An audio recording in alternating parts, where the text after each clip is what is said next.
Good day. So, I had a vision back in August 20th, 2020. And about a year ago, or just before a year ago, I watched this vision start to come true.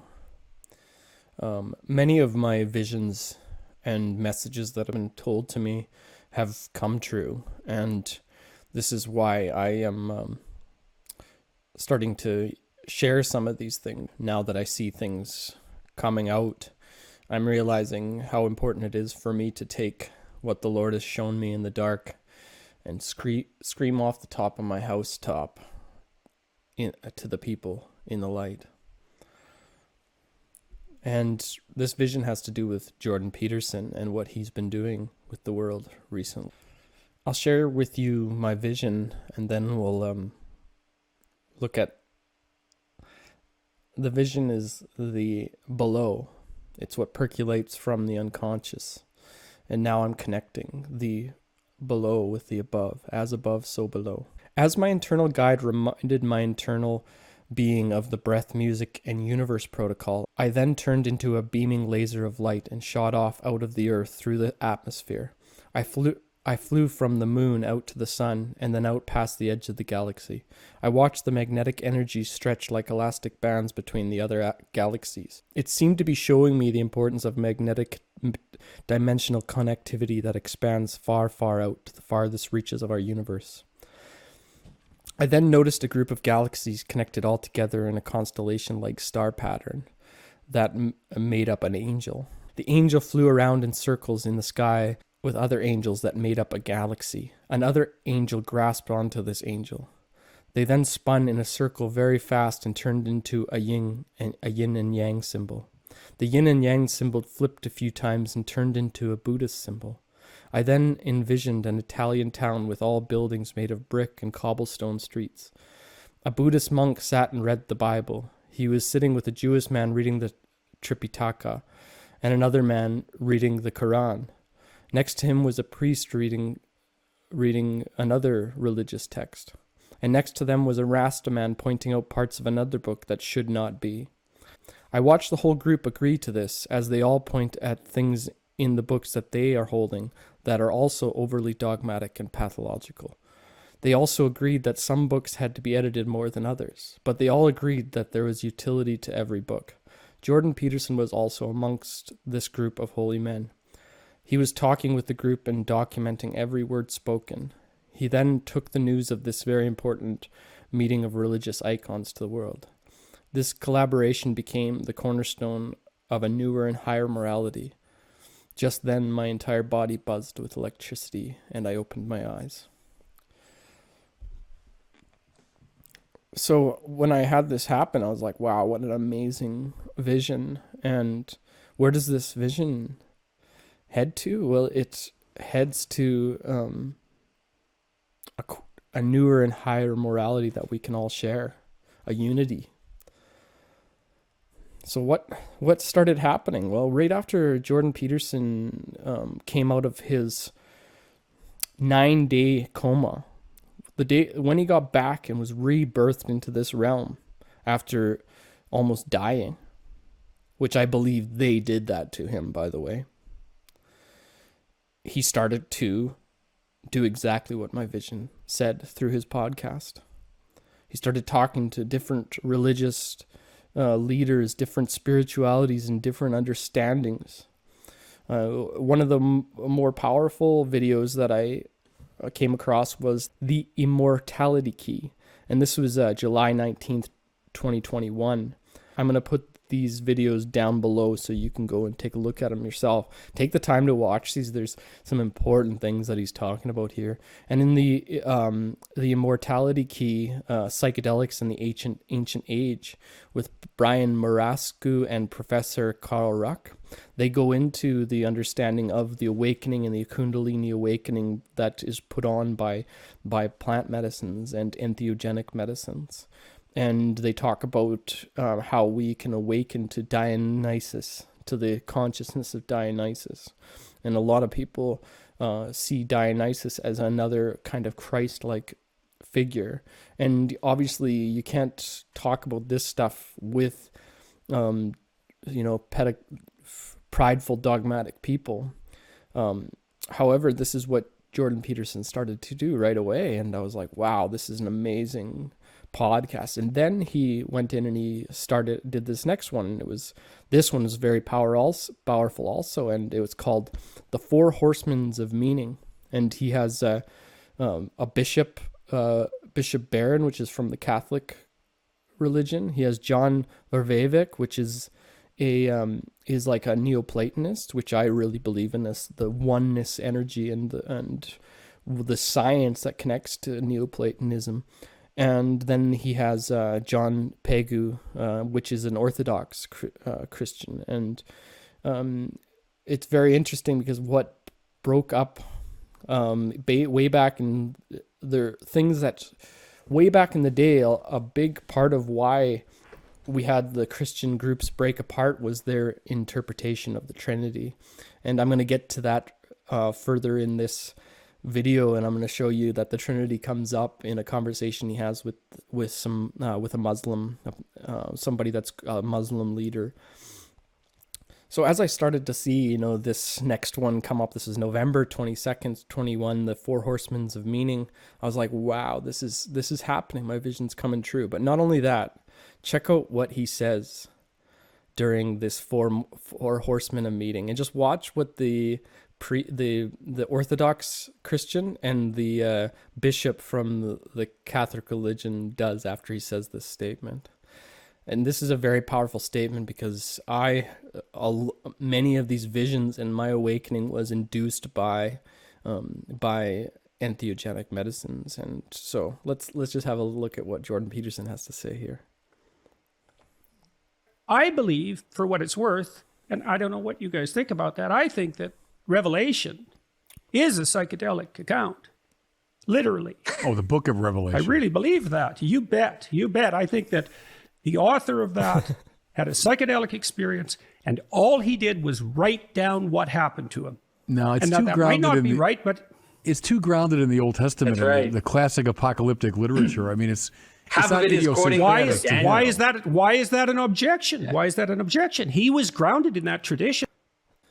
We can see that the Neoplatonist, he doesn't say anything because he understands something, and he doesn't laugh and be overly prideful in his understanding of revelations. Instead, he stays straight-faced. But then you look at these other two, the Orthodox Christian and the Catholic Christian, and they both say no, and they say they know. They're like, that's pride, right?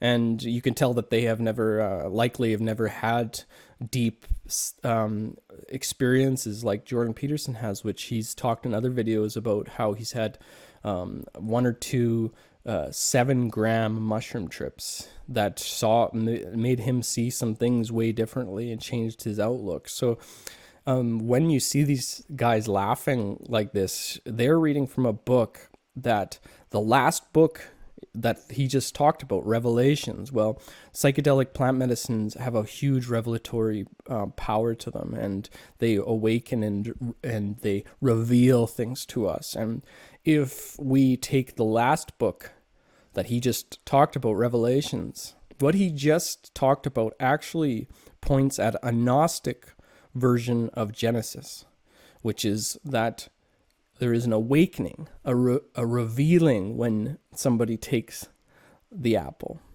So what he's pointing at, actually, it does bother these people that are, let's say, too prideful of their own beliefs. Let's see what else he has to say in this. In that tradition, and all of that tradition was made vivid in imagery during the experience. That's certainly not beyond the confines of such experiences.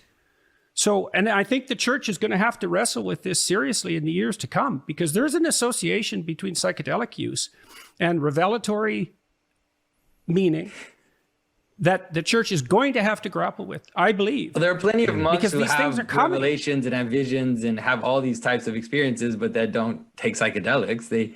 It's actually through asceticism and through transformation. And I think this is coming back to Bishop Barron. Well, that is very true. There is people that have had these amazing revelatory experiences just from fasting, and some people, a lot of people that are diagnosed bipolar and schizophrenia are likely people that are naturally able to get these visions and connections to this other realm that they need to have more understanding of, so that they can hone in that skill rather than it being a pathology. So yes, there's tons of people that have revelatory visions without plant medicines. However, myself, I was so caught up in materialism, and I know I had a connection to God through my music and these songs that I wasn't writing. They were coming from somewhere else. However, for me to change how I feel and be so connected to spirit, I needed to be shown this, So that's what that plant medicine did to me. So I can see some powers and some connections that Jordan Peterson has to spirit that some of these other guys may not have, and they'd rather point at it being pathological plant medicines than maybe trying it themselves and knowing the truth. They shouldn't be making any judgments in this way until they've had their own revelatory experience, either outside of a plant or taking a plant. And he kept going on. So this is May 23rd. He started to, Jordan Peterson did another video with a Muslim named Hamza Yusuf. And it was a really powerful podcast too. So I'll put that down below also. But check out what Jordan had to say here in this, near the end of this podcast. I'm trying to figure out how to be a Jew and a Christian and a Muslim at the same time. But become Muslim. That's the best way, because the beauty of Islam is you get the Old Testament, the New Testament, and the Last Testament. I mean, that really is, for me, even the Jews acknowledge this, because Islam in many ways is a universalized Judaism. It's Judaism for the Gentiles. If Hamza Yusuf answered this question differently, I would have respect him a little more, because Jordan Peterson put out a hand and he said, why can't I be all of these things? And I've said in one of my videos that I'm not Christian, I'm not Muslim, I'm not Jewish, I'm not Hindu, I'm not Buddhist, yet I'm all of those things. I am where they all connect. And that's where I want to find that truth is. And that's what this vision that Jordan Peterson is getting to. I really do believe we're getting to a time where we're going to be able to share all of these religions and share the truths from all of them and share the dark sides of all of them, because they both have that, So this is where things got really interesting. First, I want to show you, another very important conversation that he just had October 17th this year. And it was with Jonathan Peju and Mohammed Hijab. And I'll let you watch a couple little segments here and we'll discuss. So remarkable on the moral stranger and foreigner. And so when the society is unstable and shaking in a variety of ways, it's often the moral foreigner who comes in with something wise to say. And I think that's definitely true of those biblical narratives, and it's very interesting that they point them out. But I think it's also true practically. It's like, it's not as if any of us, we want to have faith in our faith, and we need that because it keeps us together individually and it unites us socially. But then if we insist that if I insist that my faith, which is more like my pride in my own belief, is 100% correct, then I've confused myself with my faith. I've confused myself with Christianity, or perhaps you've confused yourself with Islam. And that's a big mistake, because... So let me ask you both a question then, since we can talk about, by the way, one clarification for the question. I've never asked for violence. And that's an accusation I think that needs to be, you need to look back at, because I've never said, let's go and do violence. I said that if such and such group come out again, which were a group of armed people, then we'll be there to defend the community. I've never said in my whole life, and I'll challenge anybody to find anything that's opposite.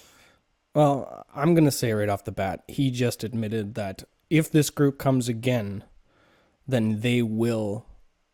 He just said that he would be violent towards them and they would defend themselves if this group comes again, which they're standing their ground. So he's contradicting himself here. So he did call for violence if it was necessary, right? And I'm not saying that this is a bad thing, and Jordan says this here too, is that I am a person that thinks that we should have a knife on us at all time, and I think that we should stand. There is times when we need to stand and fight, and that's a problem I have had with Christianity, is this turn the other cheek, passive Christianity that actually allows for the darker sides to be pushed in. So in a way, I'm on his side, Muhammad's side here, with the fact that sometimes we will stand and fight.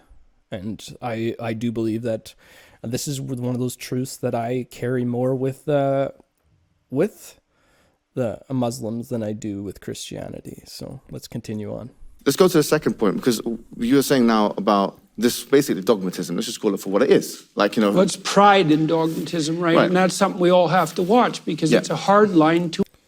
Because there is dogmatism that is healthy. So there's pedagogical dogma. There's dogma that it seems to have no use for it. A lot of people follow dogmas that they don't even understand why they're following them. And I'm not saying that that's bad. However, for you to think that something, especially dogma that you don't understand, but dogma in general, to think that the dogmas that you do put you above somebody else, and for us to cast stones at somebody because they're not following our dogmas, that's a total other thing. So he's saying, oh, it's just dogma. So you can see that he's trying to show him a higher understanding of what dogma is and why we need to drop some of our judgment upon others that don't follow it.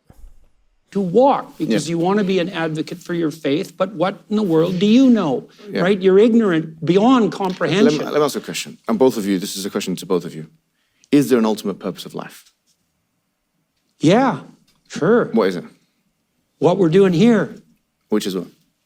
Hopefully trying to make peace. Is that enough? We'll see. Yeah. Because it's better than... Did you notice his energy there?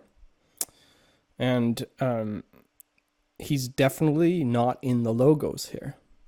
He's not dialoguing. He is trying to prove himself and his religion and his beliefs superior. And when we come into a dialogue and we do that, it's not dialogue anymore. It's not the logos. And I've talked about this in many other videos, how we need to come together in the logos to sit in elder circles to understand where we're going from here, and to understand how we should really mitigate issues in our communities. So yeah, you can see that energy right there. I'm going to play it just one more time. Just watch him. You saw another start. He starts to like kind of Anyways, just listen to his energy here. Yeah. Right? You're ignorant beyond comprehension. Let me ask a question. And both of you, this is a question to both of you. Is there an ultimate purpose of life? Yeah, sure. What is it? What we're doing here. Which is what? Hopefully trying to make peace. Is that enough? We'll see. Yeah. Because it's better than the alternative. What's the alternative? Hell. Okay. Which we're... If you hear there, he chuckles about... He literally doesn't realize how important these videos are. And Jordan Peterson does. And, his little chuckle there shows him wants to win a battle here. He does not want to come together. And anyways, let's continue. Toying with. I don't mean us. Yeah. Well, us too. That's for sure. That's but, right. Things are shaky at the moment on many fronts, and we have this opportunity in front of us, all of us, to have a very abundant world, right, where everyone has enough, and maybe more than enough. And we're shaky about that. We're not sure that that's acceptable, and we're not sure everybody should have it. We're not sure everybody deserves it, and even ourselves. And we're retreating into our corners in some real sense, and we're not addressing the elephants under the carpet. And you can't do that. Like, the things we're discussing contentiously now, you know, they make for rough conversations, but they make for a lot rougher streets if you don't talk them out. And you have to do that in a spirit of ignorance. You know, like I was hoping to come here today and listen, I talk a lot. There's my flaw, you know, but I don't know how to feel the right way forward. I think part of it is, well, first of all, to find commonalities. We believe in the fundamental necessity of a uniting book across the Jewish, Christian, and Muslim faiths. That's not nothing. Like, that's a strange thing to insist upon, and yet we all seem to agree. We believe in a higher and purposeful unity, the necessity of that, and then also in the necessity of putting that above all else. And we also agree that we're not very good at that. But that's the hardest one to get, is that even if you do claim in some sense to worship the highest in this monotheistic sense, that doesn't mean you're very good at it. And that's a hard pill to swallow, especially when you're trying to also be a courageous knight of your faith, let's say. It's hard to be properly humble in the face of the divine, but that might be in some sense the proper command. I mean, the fact that Islam means submission is a reflection of that in some sense. So yeah, like I see here, he's like, the most important thing, and I've talked about this through non-duality, is us unifying and coming together in these times. And it seems that everyone's going off into their corners. And I can even sense it in Muhammad's energy here. And in with this next clip, it really will show it, that he's trying to, you know, prove to Jordan Peterson and Jonathan that to be a Muslim is better than to be a Christian, when we should realize that there's truths in all of our beliefs. Let's go to another one here. One of the things that you said one time in the Maps of Meaning, you started off the book by saying, when you were a young lad, I don't know how young you were, you said that you found the doctrines of Christianity incomprehensible and absurd, yeah? And you also said that you found you had some kind of issue with Christianity because of the Genesis narrative and how incongruent it was with scientific narratives. You went to a pastor, you said, or a church cleric or something, and then you left the church. Now, I've got a question. Do you still have the same position, or have you changed your position? Well, I've changed my position a lot. I was only 13 then, you know, and I was caught up in the battle, you know, insofar it was manifested in me when I was 13. I was caught in the battle between Enlightenment rationality and traditional narrative belief. I had no idea how to reconcile those two things. Do you feel like you can do that now? I'm doing my best to reconcile. So let me be yes, more and I think, well, I certainly can do it a lot more than I did when I was 13. Let me give you an example, right? This point, when you were 13, I think you were thinking straight. I'll be sorry to be very straight. It's hard to believe that someone is disagreeable with you as you would manage that. Because someone with an IQ of 180 or whatever you have, someone of your intelligence. When you were 13, you probably had an IQ of, I don't know, 120 or something, yeah? So you were operating like my friend over here, Ali Dawa, so it's on his level, at the age of 13. I want to point out that how important he thinks IQ is, and not only that he even threw a little shot at his buddy that's watching. You know, these are very egotistical things, like for him to be like, so what I see this guy is running through intellect rather than wisdom, a lot of what he says. I know he does have wisdom in him also. He wouldn't have gotten to this position otherwise. However, you can see here that he's getting caught up in IQ and all this intellectual rather than true wisdom and what that is. And let's just watch how this is dealt with. But what I was going to say was that, you know, the reason why I think he was, because look at the Trinity, for example. Look at the schisms. Now, this goes to your specialism. The idea of three all-powerful entities, that Jesus is all-powerful, that the Father is all-powerful, the Son is all-powerful, and the Holy Spirit is all-powerful, but there's not three all-powerfuls, there's one all-powerful. You have one ultimately willing being, which is a person, which is Jesus, and then another person, which is ultimately willing, which is the Son. The Quran says about this, it says, مَا اتَّخَذَ اللَّهُ مِنْ وَلَدٍ وَمَا كَانَ مَعَهُ مِنْ إِلَهٍ إِذًا لَذَهَبَ كُلُّ إِلَهٍ بِمَا خَلَقَ وَلَعَلَ بَعْضُهُمْ عَلَى بَعْضٍ. In chapter 23, verse number 91, it says that Allah has not taken any son, and he did not have any creator with him. Had that been the case, they would have stripped one another for what they would have competed and tried to outstrip one another for power. Meaning this idea of three all-powerful persons is unintelligible, to say the least. The idea that Jesus Christ exhibits two natures, I know that there are schisms and there's difference of opinion among Christians, but the fact that you have this human nature where Jesus is walking and he sees the tree and he can't eat from the tree, he doesn't know that the tree is in season or not, or that he doesn't know when the hour is, or whatever it may be. The Quran says it very clearly. كَانَا يَأْكُلَانِ الطَّعَامِ. Him and his mum used to eat food. This proposition that they're limited and unlimited at the same time is it's a contradiction. It's an affront. I want to say that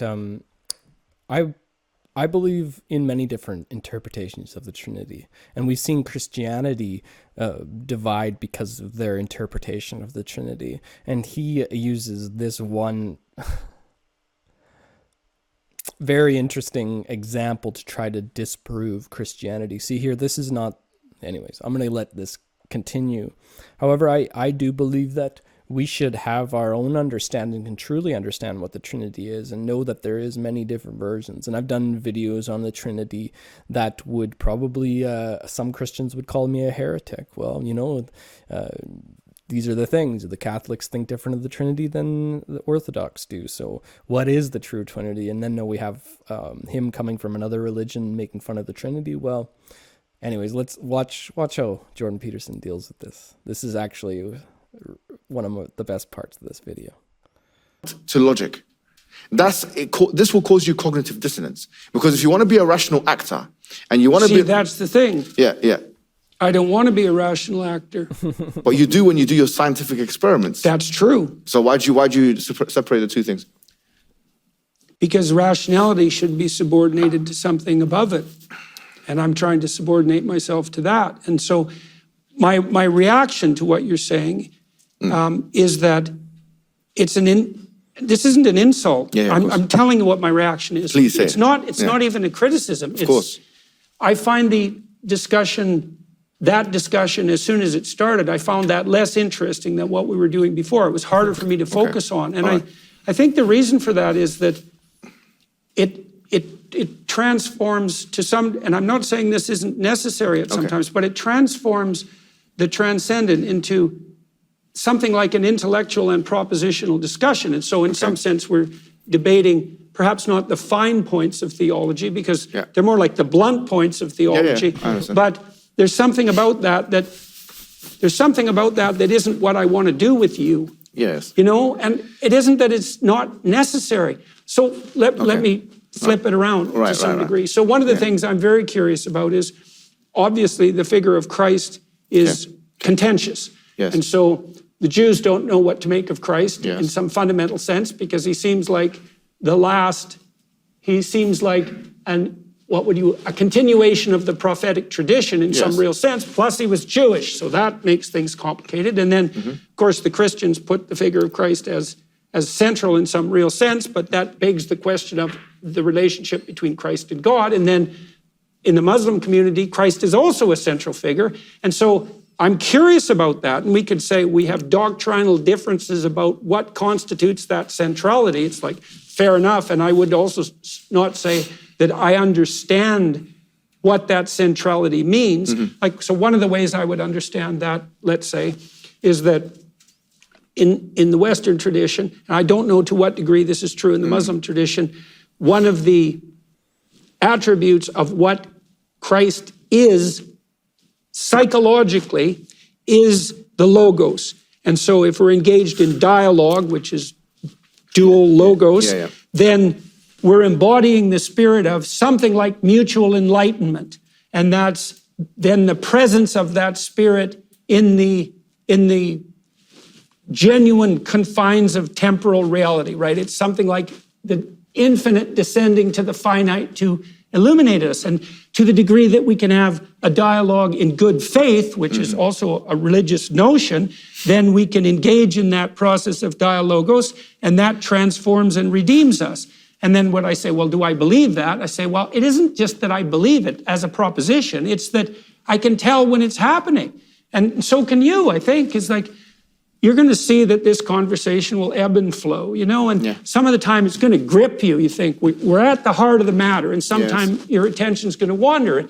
Your attention's going to wander when we're off the path. And so I would say that to the degree that you and I are communicating, this is a religious way of thinking about it, is that we're doing our best to embody the spirit of the Logos. And if that's working, then we're making progress. And I know that in the Western tradition, that's part of what has been conceptualized as the fundamental attribute of the figure of Christ. And I know that Christ is central in the Muslim tradition. And so one of the things I would want to know is not how we differ doctrinally, because I don't even think I'm qualified to debate you on that case. We've got the guy here. Well, Jonathan might have some things to say, but what I would like to know instead is, why do you believe that the figure of Christ is central in some sense, or maybe I've got that wrong, although I don't think so.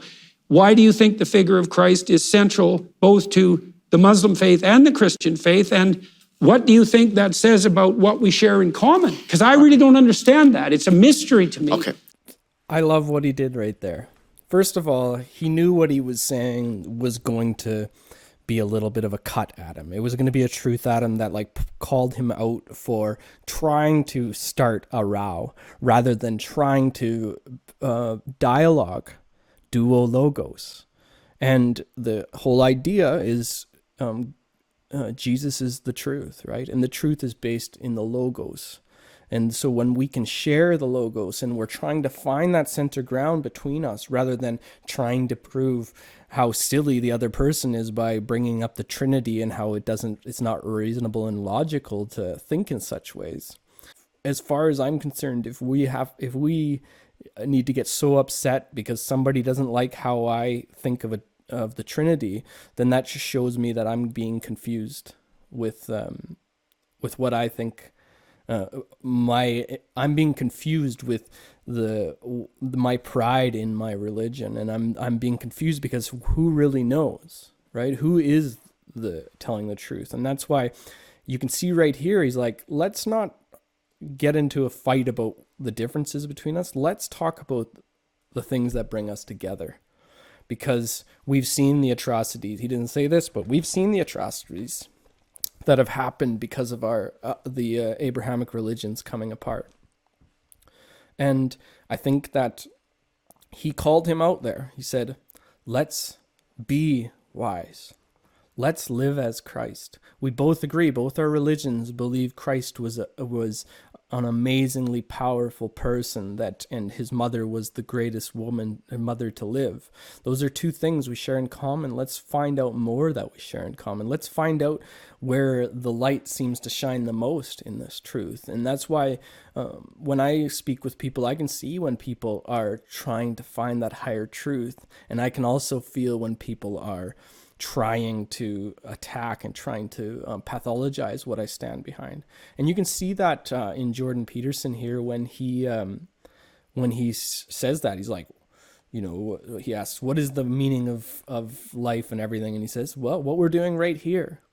And he's like, and you can see he's like, we need to find some unity and truth in this thing. And and Muhammad here, who I believe isn't ready to be a elder, like a true elder of unity. He can be an elder of the Muslims, but that's only because he stands only behind the Muslims. That is not a Christ-conscious thing.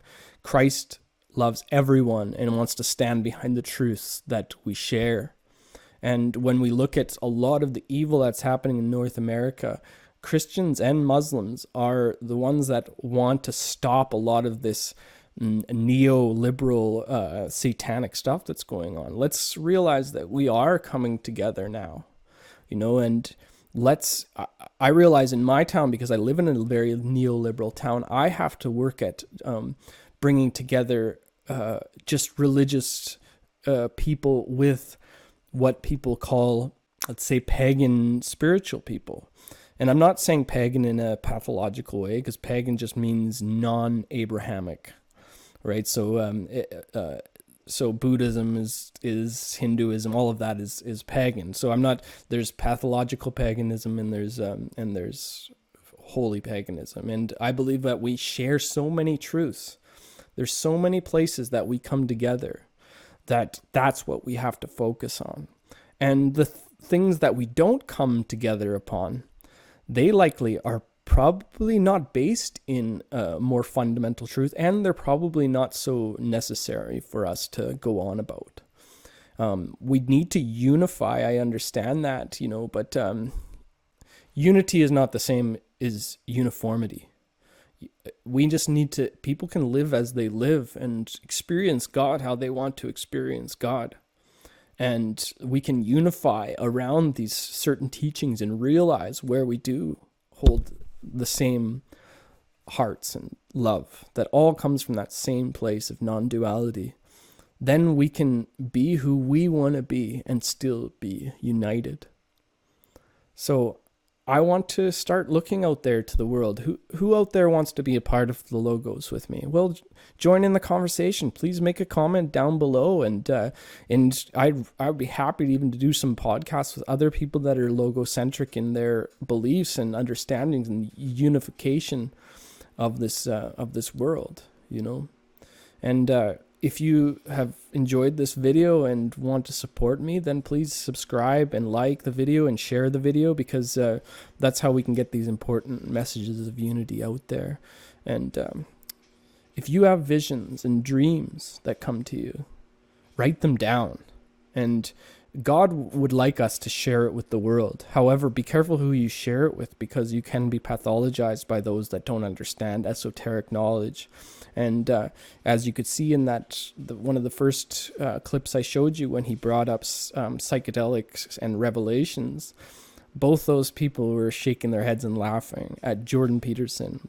And so it just shows you how much you can have ideologies in our head that divide us from each other, regardless of how much we care, how much truths we carry together. So much love and God bless.